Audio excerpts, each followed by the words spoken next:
Carmen, adelante.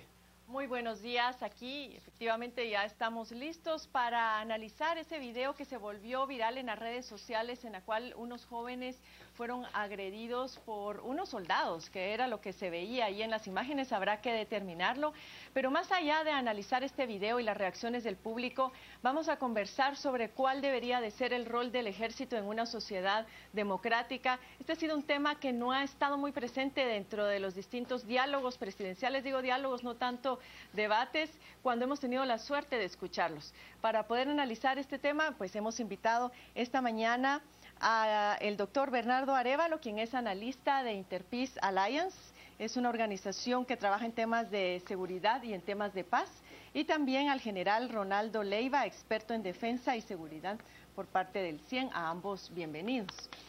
Para abrir nuestro análisis, primero que todo me gustaría conocer sus impresiones cuando tuvieron la oportunidad de apreciar este video por primera vez. Empezamos, doctor Arévalo. Bueno, el video es evidentemente un video problemático en términos de lo que evidencia en el abuso de la fuerza que hacen los soldados sobre estos jóvenes, independientemente de lo que hayan estado haciendo. Es un uso de violencia que no corresponde y que debería ser efectivamente erradicado. Desde ese punto de vista hay ciertas cosas que son muy interesantes. Primero, el hecho de que es filmado con una de estas cámaras de teléfono, lo que comienza a evidenciar el hecho de que algún tipo de prácticas que en el pasado pudieran haber sido cubiertas están ahora expuestas.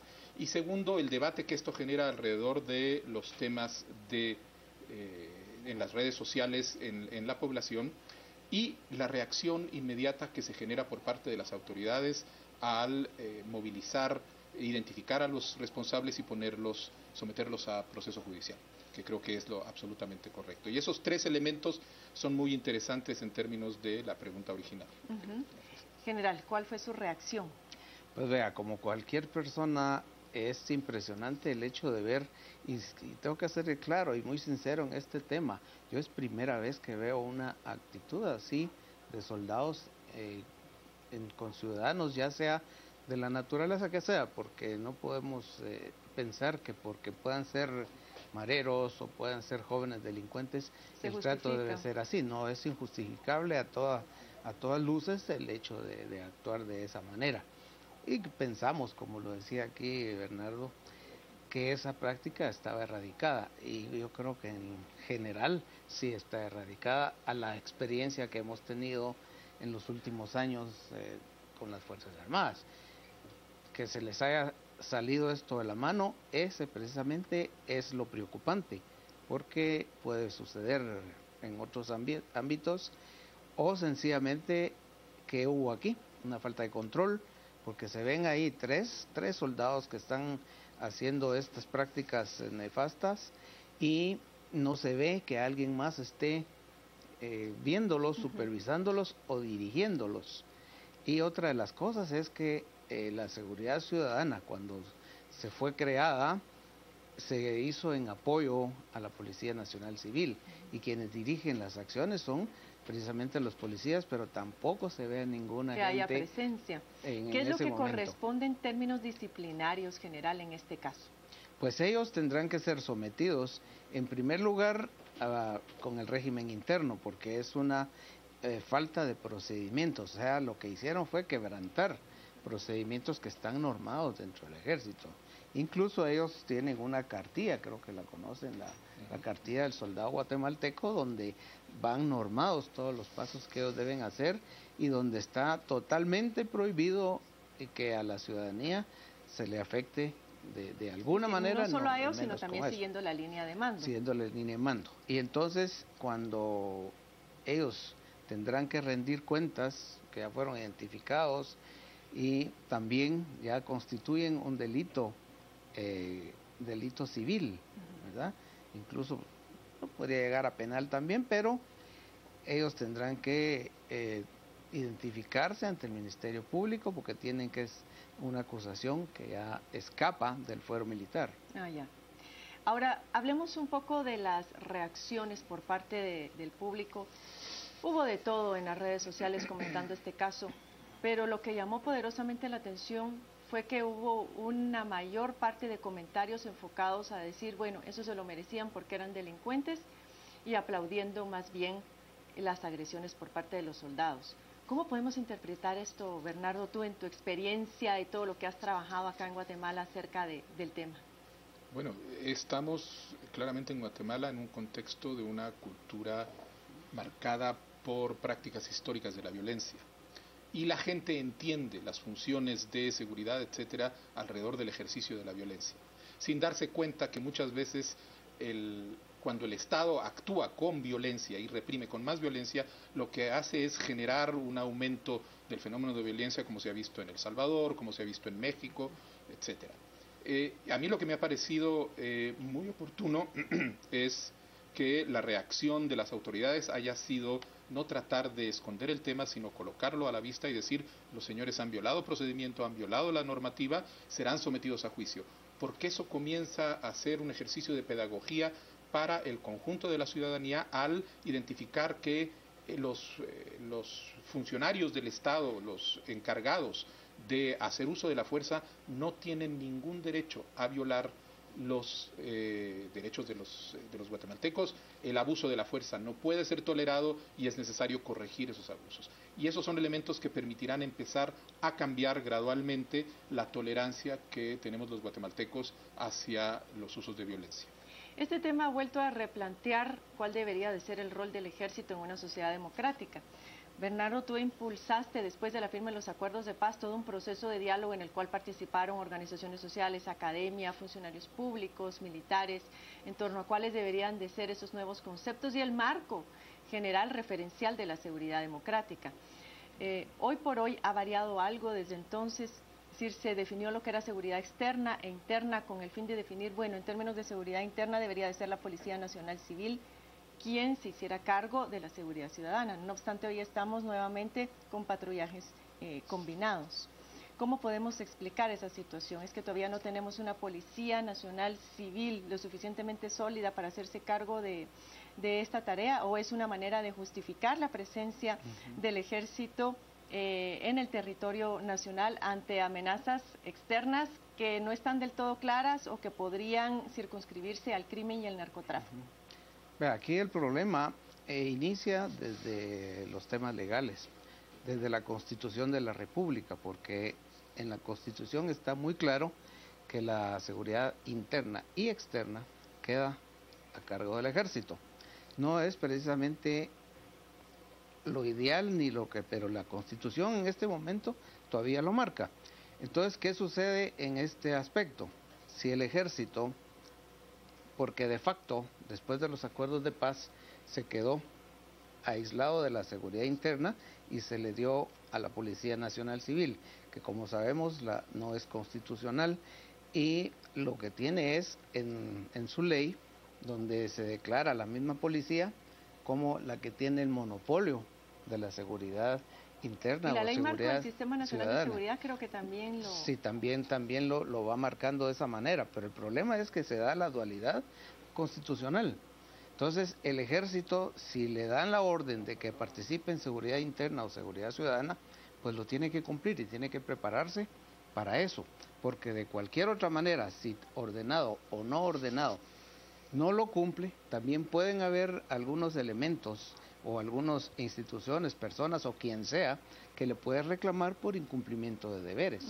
Ya se dio algunos comentarios por algunas personas que escribieron acerca de por qué el ejército no estaba, hace unos años, ya de eso, unos 5 o 6 años, que no estaba cumpliendo con la seguridad interna y que podría demandarlo por incumplimiento de los deberes constitucionales. Y acá tenemos que ver, de acuerdo a lo que decía el general, es decir, ellos tienen que obedecer en el caso de que sean requeridos para dar esta seguridad interna. Pero hay otro factor importante, Bernardo, y es que el ejército es una de las instituciones que más apoyo tienen por parte de la ciudadanía y una visión positiva, con lo cual tampoco es casual que los gobiernos que regularmente trabajan el tema de la seguridad desde el punto de vista de las percepciones de los ciudadanos, prefieren lanzar patrullajes combinados para que haya esa percepción de seguridad y ellos a la vez estar bien vistos por la población. Esa percepción no ha variado y posiblemente no varíe con base a este caso que vimos de la agresión, sino que al contrario, pareciera fortalecerse. Bueno, no sé por los efectos que tenga la reacción que ha habido y el castigo que se dé y el caso público que se haga del castigo a estos soldados involucrados. Yo creo que lo que hay que recordar es que pareciera ser que de hecho ya el ejército está en proceso de repliegue de las tareas de seguridad pública. Hay un plan estratégico que plantea que entre junio del 2016 y finales del 2017 el ejército va a gradualmente retirarse de las tareas de seguridad pública hasta dejar que sea exclusivamente la Policía Nacional Civil la que se haga cargo de esto. Esto es, tal vez, lo comentábamos con el general, las motivaciones no han sido las ideales. Sucede que el ejército norteamericano puso un condicionamiento para el acceso a fondos de apoyo a las Fuerzas Armadas, a el retiro de las Fuerzas Armadas de funciones de seguridad pública. ¿Relacionadas a la Alianza para la Prosperidad o es otra cosa completamente? Esto es otra cosa completamente, es anterior y es una función de la cooperación militar, pero para poder accesar a esos fondos, la condición era que entonces que los ejércitos no estén involucrados en tareas de seguridad ciudadana. Y eso ha motivado un motivo adicional para este repliegue. De manera que vamos en la dirección de una seguridad ciudadana en donde el ejército va a estar a cargo de la Policía Nacional Civil, esto debería haber pasado antes, con un ejército que será utilizado in extremis, en casos extremos, con la incongruencia constitucional, por llamarla de alguna manera, que menciona el general como asignatura pendiente para el próximo ejercicio de reformas constitucionales, una Asamblea Nacional Constituyente, etcétera, y que establezca claramente la distinción entre la responsabilidad de la seguridad como una responsabilidad general del Estado, que la asigna a sus fuerzas militares en atención a la naturaleza de la amenaza o a las fuerzas policiales, que es la confusión que se crea ahora, porque lo que estamos ahora es ante un ejército al que se lo capacita y se lo entrena para cumplir funciones policiales, que en definitivamente lo que quiere decir es que no está cumpliendo ni fortaleciéndose como una fuerza para el ejercicio del poder militar del Estado. Y tenemos una Policía Nacional Civil que se apoya en el ejército y que al apoyarse en el ejército no desarrolla plenamente sus capacidades. Y esto es lo que hay que resolver. Gracias, interesantísimo. Vamos a volver con eso, pero también interesantes los comentarios de nuestro público televidente en redes sociales. Cuéntanos, Carolina, ¿qué se está opinando? Gracias, Carmen. Tenemos muchísima participación por parte de los televidentes. Nos van a conocer su punto de vista respecto al tema. ¿Qué sanciones deberían de recibir los soldados que se pueden observar en el video que están agrediendo a menores? Iniciamos con la participación de Pedro Sarabia, quien nos deja un comunicado donde nos dice que los jóvenes que aparecen en el polémico video de los soldados tienen un historial delictivo y nos deja el documento, el cual usted puede ingresar a nuestra fanpage en Facebook y puede leer el mismo. Pero vamos a ver también otros comentarios. Le pedimos a producción si los puede cargar. Tenemos participación de José Antonio Bielman. Les deberían felicitar por querer una Guatemala mejor. Es el comentario que nos deja José Antonio. Tenemos también la participación de otras personas a través de Facebook y Twitter y nosotros le agradecemos los comentarios que nos han dejado. Algo que ha llamado mucho la atención, Carmen, es que la mayoría de televidentes nos han mencionado que se encuentran de acuerdo al actuar de los militares y el observar estos golpes que se le dan a estos menores. Dice Carlos Pineda, yo no entiendo por qué los medios cuando matan los mareros a la gente o los asaltan sin misericordia apenas lo pasan una vez, ¿por qué no hacen lo mismo para que se aplique la ley a esos extorsionistas? Difundan videos 1000 veces cuando matan a choferes, etcétera, para que se aplique la ley. Esos no eran ningunos santitos. Amarilis nos dice, para mí que siga el ejército los derechos humanos, cómo ellos andan en carro y seguridad. ¿Qué les importa a los que andamos en bus y caminando? Un aplauso para los soldados. Nelson González dice que se le debería de dar una medalla a los soldados. Adriana Guadalupe Santizo no está de acuerdo con la pregunta que le planteamos. Igual, muchísimas gracias por participar. Luis Tepe dice que por qué no se muestra el sentir de la gente que está a favor de los militares. Claro que sí, agradecemos su comentario. Y Marian nos dice, ya salieron las personas que defienden a los delincuentes, que ya quiere ver cuando uno de ellos les mate a algún familiar. Esta es parte de los comentarios que nosotros tenemos en las redes sociales, como ya le comentaba Carmen. Llama muchísimo la atención cómo la población guatemalteca, en su mayoría, los que están comentando en este momento a través de nuestra página de Facebook, está a favor del accionar de los militares que golpean a estos jóvenes. Regresamos con usted a la entrevista. Gracias, Carolina. Contrastemos ahora esta visión, estos comentarios de apoyo a la labor del ejército, de decir, bueno, si eran delincuentes, se lo merecían, con lo que nos mencionaba Bernardo en términos de este despliegue militar que va a haber ya por un condicionamiento por parte de Estados Unidos y que no dejaría de preocupar entonces a esa masa de ciudadanos que están a favor con que el ejército participe y que podrían sentirse aún más desprotegidos únicamente en manos de una Policía Nacional Civil que, como bien mencionaba Bernardo, no ha desarrollado, no ha logrado desarrollar del todo sus capacidades. ¿Cómo lo ve usted, general? Pues primeramente vamos a hacer el comentario sobre los comentarios. La apreciación que tengo yo en este sentido es que las personas que están hablando lo hacen con razón de lo que han sentido, porque no es lo mismo opinar cuando ha sido usted víctima de asaltos, víctima de muchas cosas que han sucedido, como lo mencionan en ese caso, que el que no ha sido víctima y lo puede analizar solo desde un punto de vista de observador.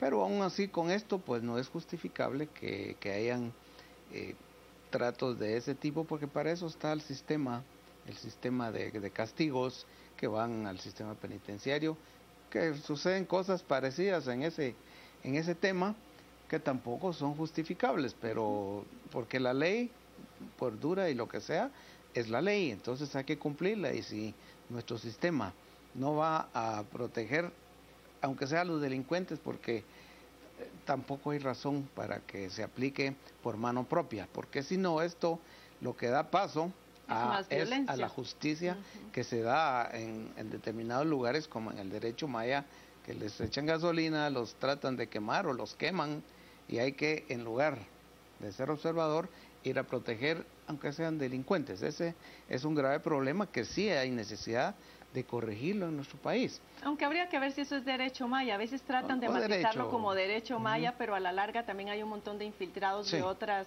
situaciones que dan lugar a los linchamientos. O excusas que se utilizan para ejecutar por mano propia del sentir de la incapacidad o sentirse impotente porque nuestro Estado no ha sido suficiente. Volviendo a lo que mencionaba Bernardo, ¿está confirmado esto del despliegue entonces por parte del Ejército del territorio nacional? ¿Y qué garantías tendremos los ciudadanos que no suceda lo mismo que en años anteriores en cuanto justamente por ese despliegue del Ejército que hubo, se acusó en su momento al gobierno de Óscar Berché de haber descuidado grandes zonas que luego quedaron en posesión de narcotraficantes y de criminales?